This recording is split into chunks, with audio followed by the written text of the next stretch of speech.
Hello everyone, welcome to HSB English classes. Today's our topic is very important for the coming board exam of 10th class students. Today's topic is what is an analytical paragraph. This question will come of 5 marks.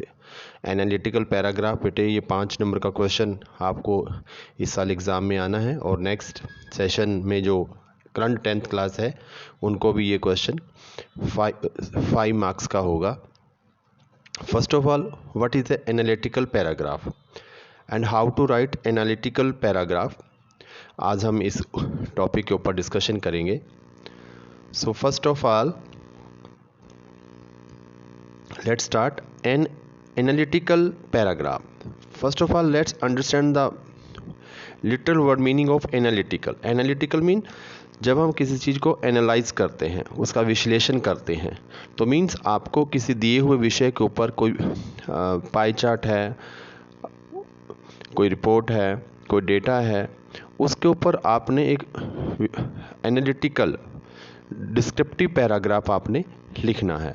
So an analytical paragraph is a form of descriptive. What is the meaning of descriptive? Mean to explain in very interesting way, वर्णनात्मक in Hindi you can say writing. तो आपने उसको बहुत ही अच्छे तरीके से उसको लिखना है, डिस्क्राइब करना है, which is written on the basis of a given chart. ये जो आपको एनालिटिकल पैराग्राफ लिखना है वो किसके बेस पे लिखना है? गिवन कोई पाई चार्ट हो सकता है, ग्राफ हो सकता है, डेटा हो सकता है, आउटलाइन हो सकता है, क्लूज हो सकते हैं, टेबल्स होते हैं, एक्स्ट्रास हो सकते हैं. So when writing an analytical paragraph, one should remember to describe mean tell the facts in the best possible manner and to cover the information provided. जब भी बच्चा आप इस क्वेश्चन को अटेम्प्ट करोगे तो आपकी ये 100% कोशिश रहनी चाहिए कि जो उसमें सूचना इन्फॉर्मेशन प्रोवाइड की गई है और उसको जितने अच्छे तरीके से आप डिस्क्राइब कर सकते हैं उसको आपने लिखना है. जिन बच्चों को अभी भी ये समझ में नहीं आया तो उसको थोड़ा सा और आसान करते हैं. एक टीवी में शो आता था 10 कदम, सलमान खान उसके होस्ट थे. उसमें जो क्वेश्चन पूछे जाते थे वो क्या क्वेश्चन पूछे जाते थे? जैसे कि कितने प्रतिशत भारतीय सुबह जल्दी उठते हैं. तो एक पाई चार्ट होता था, उसमें 4 ऑप्शंस होती थी, 10%, 20%, 30%, 40%.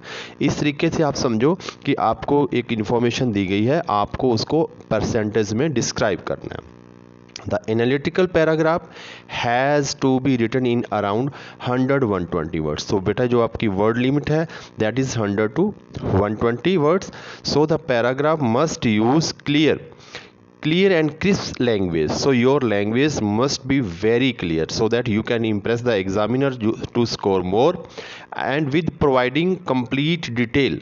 आपने उसमें पूरी कंप्लीट डिटेल देनी है ऑफ द चार्ट. जो भी आपको चार्ट दिया गया होगा, ग्राफ दिया गया होगा, डेटा होगा, आउटलाइन होगी या कोई टेबल होगा given in the question. There will be an internal choice given. It mean there will be 2 question. Out of 2 question you have to attempt 1. सो बच्चों इस क्वेश्चन को पढ़ने के बाद घबराना नहीं है. बहुत सारे बच्चों की क्वेरीज आ रही थी कि सर इसके ऊपर एक वीडियो आप प्लीज़ बनाएं. सो बेटा बेस्ट सबसे पहले क्वेश्चन को ध्यान से पढ़ो, देखो कि वो किसके बारे में है. Features of N analytical paragraph writing. लिखने से पहले आपके मन में ये चीज़ें होनी चाहिए कि एक एनालिटिकल जो पैराग्राफ होता है उसके बेस्ट फीचर्स क्या होते हैं. First of all it describes the given chart. आपने कोई मनगढ़ंत कहानी नहीं लिखनी है, अपनी तरफ से कोई एडिशनल डिटेल नहीं देनी है. Only describe the given chart. जो चार्ट आपको क्वेश्चन पेपर में दिया है या टेबल दिया है, डेटा है, ग्राफ है, क्लूज है, उसके बिहाफ पे ही आपने उसको एनालाइज करके पैराग्राफ को लिखना है. इट शुड बी ब्रीफ, संक्षिप्त होना चाहिए, कॉम्प्रिहेंसिव होना चाहिए. इंक्लूड, उस पैराग्राफ में क्या क्या इंक्लूड होना चाहिए? Complete information at the same time, जो कि उस पाई चार्ट में या टेबल में या डेटा या ग्राफ में क्लूज में दी गई है। कभी भी अपनी तरफ से कुछ नहीं लिखना। Don't write in this way that in my opinion, I want to say that, I think so, it's totally wrong. It should state facts that are provided by the chart. आपको सिर्फ उन फैक्ट्स के बारे में लिखना है जो उस चार्ट में प्रोवाइड किए गए हैं। It is necessary to make use of simple and accurate language. बहुत ज़्यादा कम्प्लेक्स वर्डिंग लिखने की ज़रूरत नहीं है। फॉर्मेशन आपकी बिल्कुल लैंग्वेज सिंपल होनी चाहिए और ग्रामेटिकल बिल्कुल करेक्ट होनी चाहिए। It should mention figures and quantities. जो फिगर्स दिए गए हैं उसको मेंशन कीजिए, यदि उसमें क्वांटिटी मात्रा दी गई है अप्रोप्रिएटली, बहुत ही अच्छे तरीके से उसको आप बताइए। It is appropriate to use the same tense. It is बहुत इंपॉर्टेंट पॉइंट है बेटे ये। It is appropriate to use the same tense throughout the analytical paragraph. जिस टेंस से आप शुरुआत करते हैं उसी टेंस को ही आप एंड तक यूज़ कीजिए। नो पर्सनल, जैसे मैंने आपको शुरू में बताया, नो पर्सनल ऑब्जर्वेशन और रिस्पॉन्स शुड बी प्रोवाइडेड। कभी नहीं लिखना in my opinion, I want to say that, I think so, I should advise. No, it is analytical paragraph. आपको जो दिया गया है क्वेश्चन के अंदर, चाहे वो पाई चार्ट है, टेबल है, डेटा है, ग्राफ है, क्लूज है, उसी के बिहाफ पे इंफॉर्मेशन को लिखना है। It would be preferable to use the passive form of the verb. Very very important point. कोशिश कीजिए ज़्यादा से ज़्यादा आप पैसिव फॉर्म में ही लिखें। So these are the main features of an analytical paragraph. Now let's talk about the format. This is very important. बेटा it's a question of 5 marks और 5 मार्क्स को डिवाइड किया गया है। आपको फॉर्मेटिंग के लिए 1 मार्क्स मिलेगा। आपका कैसे आप अपने आइडिया को डेवलप करते हैं उसका एक 1 मार्क्स मिलेगा। कंटेंट के लिए आपको 2 मार्क्स मिलेंगे एंड ग्रामेटिकल करेक्शन और एक्यूरेसी ऑफ स्पेलिंग, उसके लिए आपको 1 मार्क्स मिलेगा। ओवरऑल आपको 5 मार्क्स का क्वेश्चन है। यदि आप इन 3 चीज़ों को ध्यान में रखते हैं डेफिनेटली आप अच्छा स्कोर करने वाले हैं। तो यदि आप इस वीडियो को ध्यान से सुनेंगे, ध्यान से समझेंगे, और I am full confidence that किसी भी बच्चे के 3 मार्क्स से कम मार्क्स नहीं आएंगे। I am talking about the minimum marks, maximum तो 5 है ही हैं। एनालिटिकल पैराग्राफ राइटिंग फॉर्मेट क्या है? N analytical paragraph shall be divided into 3 parts. याद रहे, इस क्वेश्चन को आपको छोड़ के नहीं आना है, आपको क्वेश्चन को इस फॉर्मेटिंग में लिखना है। सबसे पहले हमने इंट्रोडक्शन देनी है। इंट्रोडक्शन बहुत लंबी चौड़ी नहीं देनी है, आपको मैं बताऊंगा बहुत आसान तरीके से। कुछ सेंटेंसेस हैं, आप उनको लिख के आओगे, 1 मार्क्स आपका श्योर है। बॉडी ऑफ द पैराग्राफ कैसे लिखना है? फर्स्ट इसका इंट्रोडक्शन, ये उसकी फॉर्मेटिंग है। सेकंड है body of the paragraph, last conclusion है। सो इंट्रोडक्शन क्या होता है? जैसे आप हिंदी में निबंध लिखते हैं, भूमिका बांधते हैं, तो हमने उस बताना है कि जो गिवन क्वेश्चन है, चाहे वो पाई चार्ट है, टेबल है, उस किसके बारे में है ना। So let's talk about first of all format of analytical paragraph. हमने अभी सीखा, अब सब बच्चों को पता चल गया अब कि हमने उसके 3 हिस्सों में डिवाइड करना है। फर्स्ट हमने उसका इंट्रोडक्शन देना है, सेकंड उसकी बॉडी है, थर्ड उसका कंक्लूजन है। सो सबसे पहले इंट्रोडक्शन में हमने क्या लिखना है? Explain in 1 or 2 lines the subject of the given paragraph. ध्यान दें, सिर्फ 1 या 2 लाइनों में आपने इंट्रोडक्शन को लिखना है, नॉट मोर देन। और लिखने के बाद, इंट्रोडक्शन लिखने के बाद आपने पैरा चेंज करना है। Don't forget it. Then body, explain in detail what the graph is about. Body में आपने क्या बताना है कि फर्स्ट इंट्रो में आपने लिखना है कि गिवन पैराग्राफ का सब्जेक्ट क्या है। बॉडी में आपने लिखना है पैराग्राफ किसके बारे में है। यूज़ रेलिवेंट फिगर्स यूज़ कीजिए। एक्सप्लेन ट्रेंड, यदि उसमें दिया गया है कोई ट्रेंड है। मेक कंपैरिजन, यदि उसमें तुलना की गई है 2 चीज़ों की। मैं आपको एक एग्जांपल देके समझाऊंगा और आपको लगेगा कि नहीं सर ये तो बहुत आसान है, हम तो ऐसे ही घबरा रहे थे। कॉन्ट्रास्ट है, विरोधाभास है। डिवाइड इनटू सब पैराग्राफ, कोशिश कीजिए यदि आप जो बॉडी है उसको सब पैराग्राफ में डिवाइड कर सकते हैं तो उसको कीजिए। If required, conclusion, last conclusion है, conclude the paragraph giving the overall view और समरी ऑफ द पैराग्राफ। याद रहे, इसमें आपने अपनी ओपिनियन नहीं देनी है, यह बिल्कुल नहीं लिखना in my opinion, I want to say that, it should be like that, ऐसा कुछ नहीं लिखना। सो आपको ये बिल्कुल क्लियर हो गया कि सबसे पहले इंट्रोडक्शन देंगे आप 1-2 लाइनों में, और उसके बाद आप बॉडी आप लिखेंगे लाइन चेंज करने के बाद, फिर लास्ट में conclusion. Let's talk about in detail, discuss each of these in details. सबसे पहले introduction. Introduction is the first paragraph that should describe in brief what the graph is about. ये पहला paragraph होगा जिसमें आपने 1 या 2 लाइनें लिखनी है। इसका आपको 1 मार्क्स जरूर मिलेगा। इसमें आपने क्या लिखना है कि वो किसके बारे में। It should be like an opening paragraph that introduce the reader to the context of the chart given.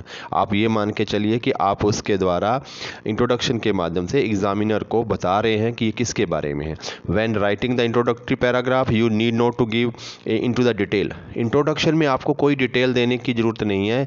You just need to mention what is clearly evident from the chart और the chart given in the question. आपको सिर्फ ये बताना है कि जो question में chart दिया गया है उसका सब्जेक्ट क्या है, किसके बारे में है। It is best to write the introduction in 1 or 2 line. Next बेटे, body of the paragraph. This part of the analytical paragraph should contain this body of the paragraph should contain details of the graph. इसमें हमने पूरी details देनी है। Chart दिया गया है given in the question, यदि उस चार्ट है उसके बारे में डिटेल देनी है। It should contain all the important information. इसमें सारी इंपॉर्टेंट इंफॉर्मेशन होनी चाहिए। इट इज़ एक्सट्रीमली इंपॉर्टेंट, ये बहुत ही ज़्यादा इंपॉर्टेंट पार्ट होता है to choose the significant detail that should be included in the paragraph, कि किस महत्वपूर्ण डिटेल को हमने पैराग्राफ में इंक्लूड करना है। The body can be broken into 2 or 3 सब पैराग्राफ। जैसे मैंने आपको शुरू में इंट्रो में भी बताया था कि आप बॉडी को 2-3 पैराग्राफ में छोटों में भी चेंज कर सकते हैं। Extended from the paragraph, breaking the body into sub paragraphs makes it easy. यदि आप उसको एक ही पैराग्राफ में बॉडी को लिखने के बजाय 2 या 3 पैराग्राफ में लिखते हैं शॉर्ट में, तो एग्जामिनर्स के लिए या रीडर के लिए उसको समझना आसान हो जाता है and there is a chances that आपको ज़्यादा मार्क्स अवॉर्ड किए जाएँ। फर्स्ट ऑफ ऑल, बॉडी में क्या करना है, ऑर्गेनाइजिंग इंफॉर्मेशन।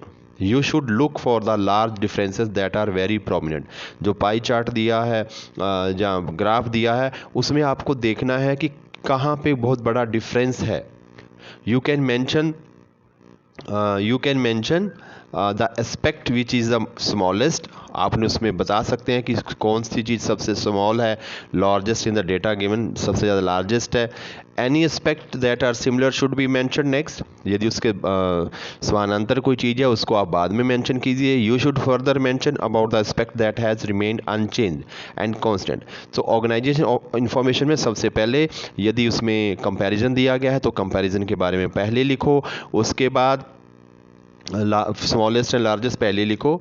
उसके बाद यदि कोई सिमिलर है, बराबर है, उसके बाद लिखो। और थर्ड में आपने क्या लिखना है, थर्ड लाइन में, कि यदि उसमें कोई चेंज नहीं है, वो अनचेंज है, कांस्टेंट है, लगातार एक जैसा बना हुआ है, तो वो आपने लिखना है। नेक्स्ट है बेटा कंपेयरिंग इन्फॉर्मेशन। इन्फॉर्मेशन को कंपेयर कैसे करना है। If the chart mention 2 different parties, मान लो चार्ट में 2 अलग अलग पार्टीज़ का वर्णन दिया गया है। फॉर एग्जांपल उसमें लिखा है मैन एंड वुमेन, 2 पार्टीज हैं। Referred of both of them in the analytical paragraph. आपने उसको एनालिटिकल पैराग्राफ में रेफर कैसे करना है। If there is any contrast, यदि उन मेन और वुमेन के बारे में कोई डेटा दिया गया, सपोज दैट उसमें लिखा है कि 70% जो आदमी जो है लिटरेट है और 60% वुमेन पढ़ी लिखी हैं, और कंपैरिजन है दैट कुड बी ड्रॉन, तो उसको आप लिखिए and you must present it effectively, उसको दर्शाइए। If the chart is about a particular time period, यदि उसमें कोई समय अवधि दी गई है और highlights trends of several years, कई सालों के ट्रेंड्स दिए गए हैं, mention each year in a concise man, तो हर एक ईयर को आप मेंशन कीजिए, उसको स्किप मत कीजिए। इफ़ एनी कंपैरिजन और contrast can be done for 2 or more years, यदि 2 या 3 साल से ज़्यादा के लिए कंपैरिजन हो सकता है, you should write about it too, तो उसके बारे में भी जरूर लिखें। नेक्स्ट है बेटा मेंशनिंग क्वांटिटीज़। मान लो उसमें क्वांटिटीज़ दी गई है, उसको कैसे मेंशन करना है। When including numbers and figures उसमें दिए गए हैं, their accuracy must be ensured, तो उसकी एक्यूरेसी बिल्कुल वैसा ही होना चाहिए फिगर्स और नंबर्स जो कि उसमें दिए गए हैं। सपोज उसमें लिखा है 10 और आप लिख रहे हैं 8 या 7, that is wrong. There are a number of ways that can be use to describe quantities. बहुत अलग अलग तरीक़ों से आप क्वांटिटीज़ को डिस्क्राइब कर सकते हैं। फॉर एग्जांपल आप उसको परसेंटेज में शो कर सकते हैं, फ्रैक्शंस में शो कर सकते हैं, रेशो में शो कर सकते हैं। मैथमेटिक्स में आपने अच्छे से इसको किया होगा। लास्ट है connecting sentences. What is connecting sentences? आपको सेंटेंस कनेक्टर्स आते हैं इंग्लिश ग्रामर में। If in different information or ideas are there, अलग अलग इंफॉर्मेशन है या आइडिया है, यू शुड यूज़ कनेक्टर्स और लिंकिंग फ्रेजेस। तो उनको लिंक करने के लिए आपको कनेक्टर्स या लिंकिंग फ्रेजेस को यूज़ करना चाहिए। Logically the sentence of the paragraph should be sequential and connected rationally. जैसे मैंने आपको शुरू में बताया कि इसका जो मार्किंग स्कीम है, आपको फॉर्मेटिंग के लिए 1 मार्क्स मिलेगा, डेवलपिंग एन आइडिया के लिए आपको 1 मार्क्स मिलेगा, कंटेंट बॉडी के लिए आपको 2 मार्क्स मिलेंगे, और लास्ट जो आपकी स्पेलिंग एक्यूरेसी और ग्रामर है उसके लिए 1 मार्क्स। इसलिए स्पेलिंग और ग्रामर का बहुत ध्यान रखना है। नेक्स्ट, फर्स्ट था इंट्रोडक्शन, सेकंड था हमारा बॉडी, लास्ट कंक्लूजन। कंक्लूड कैसे करना है पैराग्राफ को? The last paragraph should summarise करना है आपको the idea mention and the information in general. जो आइडिया उसमें दिया गया है और जो सूचना दी गई है, it should be concluding in nature, it should be concluding in nature and act as the closing statement. और ये आपकी क्लोजिंग स्टेटमेंट होनी चाहिए। One should keep in mind that one must not include any personal. फिर बार बार मैं आपको एक चीज़ कह रहा हूँ, आपने उसको कंक्लूड करते हुए पर्सनल ओपिनियन नहीं देनी है, अपनी राय नहीं देनी है। कभी ये नहीं लिखना है कि in my opinion I want to say that it should be, ऐसा कुछ भी नहीं लिखना है। कंक्लूजन्स और observations you should simply stick to the fact. जो फैक्ट दिए गए हैं उसी के बारे में आपने लिखना है। You need not dispose of the information to write a good analytical paragraph. एक अच्छा पैराग्राफ लिखने के लिए डिस्पोज ऑफ में छोड़ने की जरूरत नहीं है इंफॉर्मेशन को। The key is to choose wisely. सबसे बड़ी सफलता की कुंजी क्या है एनालिटिकल पैराग्राफ लिखने के लिए? वाइजली, बुद्धिमत्ता से इंपॉर्टेंट इंफॉर्मेशन को चूज कीजिए, उसको ऑर्गेनाइज कीजिए, स्टेट करेक्ट फैक्ट कीजिए and summarise it properly. So I hope आपको ये समझ में आया होगा। एक बार फिर से रिपीट करते हैं कि सबसे पहले आपने इंट्रोडक्शन देनी है, explain in 1 or 2 line the subject of the graph given. Second formatting में बॉडी है, explain in detail what the graph is about. Detail में बताओ ग्राफ किसके बारे में है। Use relevant figures, explain trends, make comparison, contrast, divide into सब paragraph if required. यदि जरूरत है तो छोटे छोटे 3 पैराग्राफ बॉडी में आप लिखिए। कंक्लूजन में conclude the paragraph giving the overall view of the summary of the graph. Let's now this is a very important part, this is a very important part. आपको बिल्कुल डरने की ज़रूरत नहीं है। इसको समझने के बाद आपको लगेगा कि बिल्कुल सर हम कॉन्फिडेंट हैं, हम इसको कर सकते हैं 100%। एग्ज़ाम होने के बाद आप प्लीज़ ज़रूर कमेंट बॉक्स में कमेंट कीजिए। Useful tips for writing an analytical paragraph. First, for an introduction. मान लो आपने इंट्रोडक्शन लिखनी है, इंट्रोडक्शन में इन छोटे छोटे सेंटेंसेस को याद कर लीजिए, माइंड में रखिए। आपने इसी तरीके से ही उसको शुरू करना है। सपोज दैट कोई पाई चार्ट दिया गया है, तो आपने जब उसका इंट्रोडक्शन में 1 सेंटेंस या 2 सेंटेंस लिखना है, आप कैसे स्टार्ट करोगे? The chart given above describes, the chart given above describe. ये जो चार्ट ऊपर दिया गया है वो दर्शाता है। आगे उसके बाद आप सब्जेक्ट लिखोगे। आप इस लाइन को बिल्कुल अपने दिमाग में रखिए। इसी तरीके से आपने लिखना है इंट्रोडक्शन में। सपोज आप मान लो टेबल दिया गया है, तो आपने इंट्रोडक्शन में टेबल को कैसे लिखना है? द टेबल सजेस्ट, क्या सजेस्ट करता है वो आप आगे लिखिए according to the information. Next, यदि लाइन ग्राफ दिया गया है तो आप कैसे इंट्रो स्टार्ट करेंगे? The line graph shows that, आगे आप उसका सब्जेक्ट लिखेंगे। यदि डेटा दिया गया है, the data given provides information about, data में किसके बारे में इंफॉर्मेशन दी गई है वो आप आगे लिखेंगे। लास्ट, यदि पाई चार्ट दिया गया है, the pie chart illustrates, illustrate mean describe, tells. तो ये 5 चीज़ें बच्चों आप बिल्कुल ही आप इसको बहुत अच्छे से समझ लीजिए। इंट्रोडक्शन में आपने इसको ऐसे ही स्टार्ट करना है और इन्हीं के बारे में ही क्वेश्चन आपसे पूछा जाएगा। और क्योंकि उसमें चॉइस होगी, आपको एक करना है। तो इंट्रोडक्शन यदि आप फॉर्मेटिंग प्रॉपर तरीके से करते हैं 1 मार्क्स है, इंट्रो भी करते हैं 1 मार्क्स मोर 2 मार्क्स, तो आपके ऐसे ही हो गए। तो घबराने की इसमें बिल्कुल भी ज़रूरत नहीं है। यदि चार्ट दिया गया है, आप कैसे स्टार्ट करेंगे? The chart given about describe, किसको डिस्क्राइब कर रहा है आगे उसको लिख दीजिए, एक सेंटेंस में आपकी इंट्रो पूरी होगी। तो इसमें बिल्कुल घबराने की जरूरत नहीं है। यदि टेबल दिया गया है तो आप स्टार्ट करेंगे द टेबल सजेस्ट, क्या सजेस्ट कर रहा है वो आगे लिख दीजिए। थर्ड, यदि लाइन ग्राफ दिया गया है, the line graph shows that, यदि डेटा दिया गया है, the data given provide information about, किसके बारे में इंफॉर्मेशन है वो लिख दीजिए, आपकी इंट्रो हो गई। द पाई चार्ट इलुस्ट्रेट, यदि पाई चार्ट दिया गया है तो आप उसको ऐसे ही लिखेंगे, तो इसको बिल्कुल याद कर लीजिए। नेक्स्ट, फॉर डिस्क्राइबिंग ट्रेंड्स, मान लो उसमें ट्रेंड्स दिए गए हैं, आपने यही कैसे इसको लिखना है बॉडी में, use phrases and words like, trend को डिस्क्राइब करते हुए आपने कौन कौन से फ्रेजेस और वर्ड्स यूज़ करने कोशिश कीजिए। आप लिख सकते हैं ए पैटर्न ऑफ ग्रोथ, मान लो एक उसमें पैटर्न दिया गया कि किस प्रकार की ग्रोथ है, तो आप लिख सकते हैं pattern of growth. Rapidly doubled, mean कोई चीज़ बहुत एकदम से बढ़ गई है तो आप उसको डिस्क्राइब कर सकते हो रैपिडली डबल्ड। स्काई रॉकेटेड, बहुत ज़्यादा ग्राफ ऊपर चला गया तो आप वर्ड यूज़ करते हो स्काई रॉकेट। स्ट्राइकिंग इंक्रीज, एकदम से बढ़ोतरी होती है, जैसे अभी पेट्रोल डीजल की प्राइसेस बढ़ रहे हैं, है ना। सो कोई चीज़ बहुत टॉप पे पहुंच गई है, उसके लिए आप पीक्स वर्ड यूज़ कर सकते हैं। राइजिंग प्राइसेस हैं तो आप सोयरिंग रेट्स, ये एक्सप्रेशंस आपको याद करने होंगे, माइंड में रखना होगा अपने एनालिटिकल पैराग्राफ को बिल्कुल इंप्रेसिव बनाने के लिए। यदि कोई चीज़ नीचे गिर रहा, ग्राफ गिर रहा है तो आप उसको डेक्लाइंड वर्ड से यूज़ कर सकते हैं, प्लमनेटेड, लेवल्ड ऑफ, स्टैग्नेटेड। कोई चीज़ फ्लैक्चुएट कर रही है, कभी बढ़ रही है, कोई कम हो रही है, तो उसको आप कैसे किस वर्ड से डिस्क्राइब करोगे? You will use a phrase और word fluctuate. Starting to rise, कोई चीज़ बढ़नी शुरू हुई है, आप लिख सकते हो starting to rise, starting to, कोई नीचे जा रहा है graph, starting to fall, drop down slightly etcetera. So keep in mind all these. Suppose that describing quantities है, तो मान लो कोई क्वांटिटीज़ दी गई है क्वेश्चन में, तो उसको कैसे डिस्क्राइब करना है? Use various styles like 48% of, suppose that उसमें दिया गया है 1/3 of, nearly 1/4 of, almost 80%, majority, on average, twice as much, almost equal, the highest, the lowest, very close to 2%, रफली, अप्रोक्सीमेटली 5% ऑफ, जस्ट अंडर 3%। इस तरीके से आपने क्वांटिटी को डिस्क्राइब करना है। फॉर इस्टेब्लिशिंग ए रिलेशनशिप और कॉन्ट्रास्ट, मान लो आप इस्टेब्लिश कर रहे हैं रिलेशनशिप को या उसमें एक कॉन्ट्रास्ट दिया गया है, विरोधाभास दिया गया है, तो आपने कैसे किन फ्रेजेस को यूज करना है?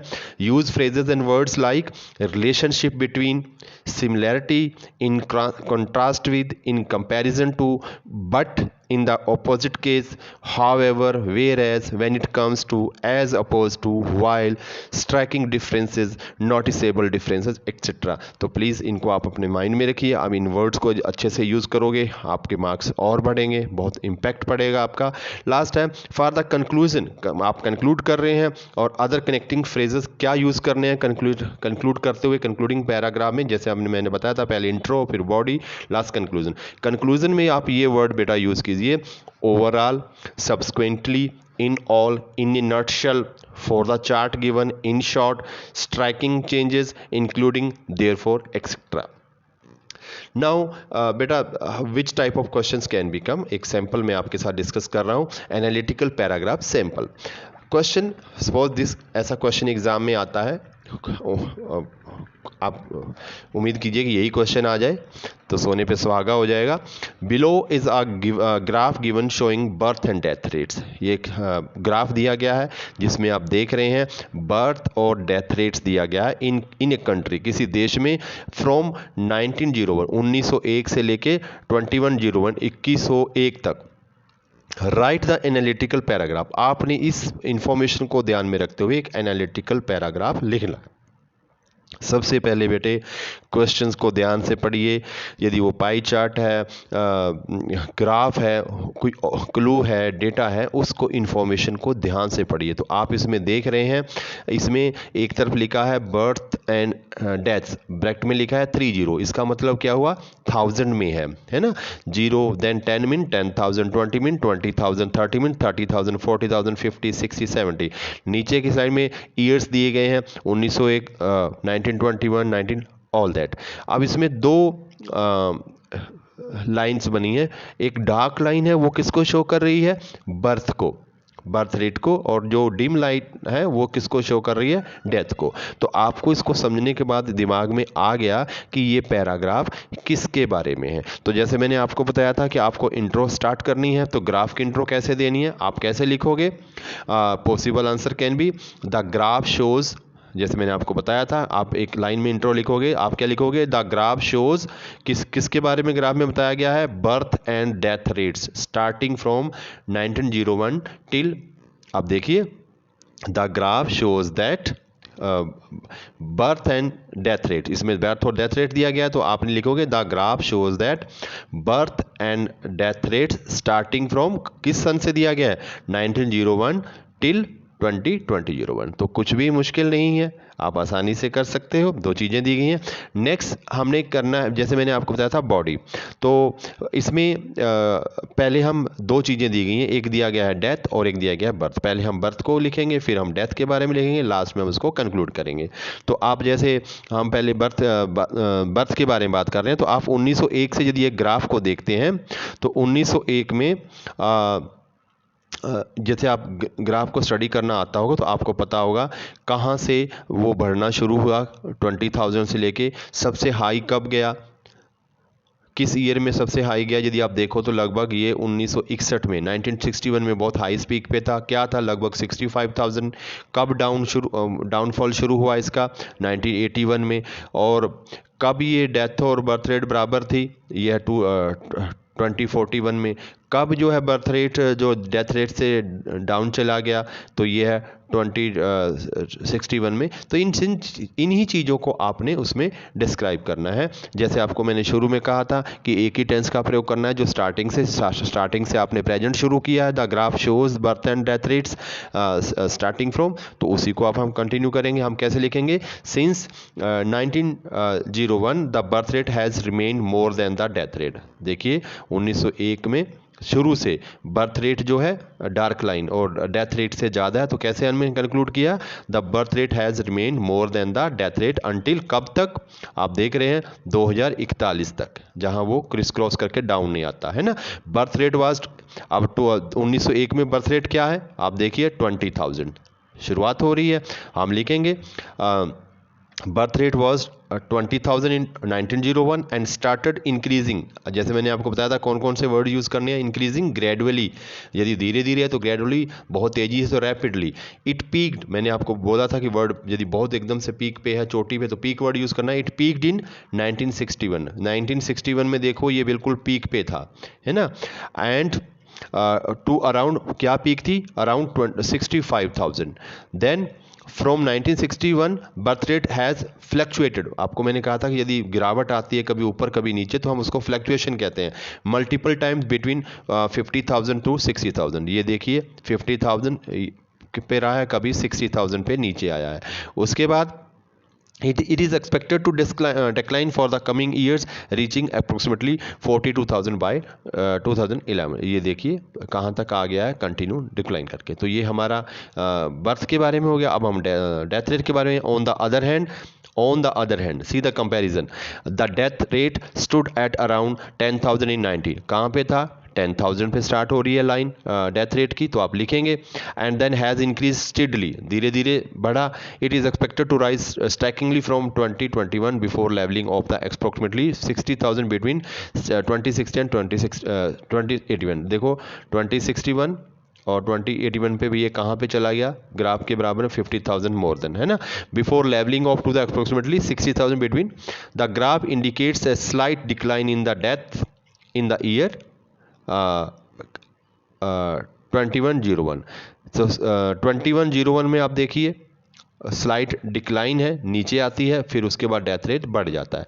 अब how to conclude it, the graph shows the huge. मैंने आपको बताया था कैसे लिखना है, the graph shows the huge gap between death birth rate and death rate. कैसे, ह्यूज गैप है between birth rate and death rate. जैसे आप इसमें ये देख रहे हो, यहाँ से स्टार्ट होता है, ये गैप जा रहा है, उसी के बारे में हम लिखेंगे।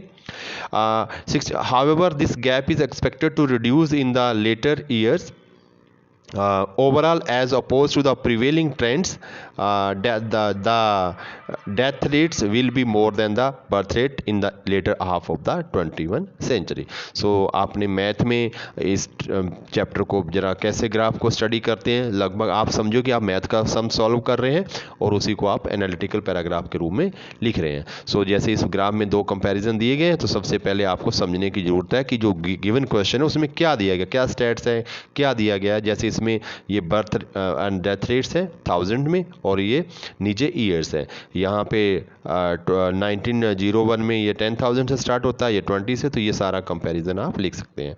मैं उम्मीद करता हूँ कि आपको ये बिल्कुल अच्छे से समझ आया होगा। बहुत अच्छे से आप इसको एग्ज़ाम में कीजिए, और वीडियो को लाइक, शेयर और चैनल को सब्सक्राइब जरूर कीजिए यदि आपको ये पसंद आया है। Thank you very much.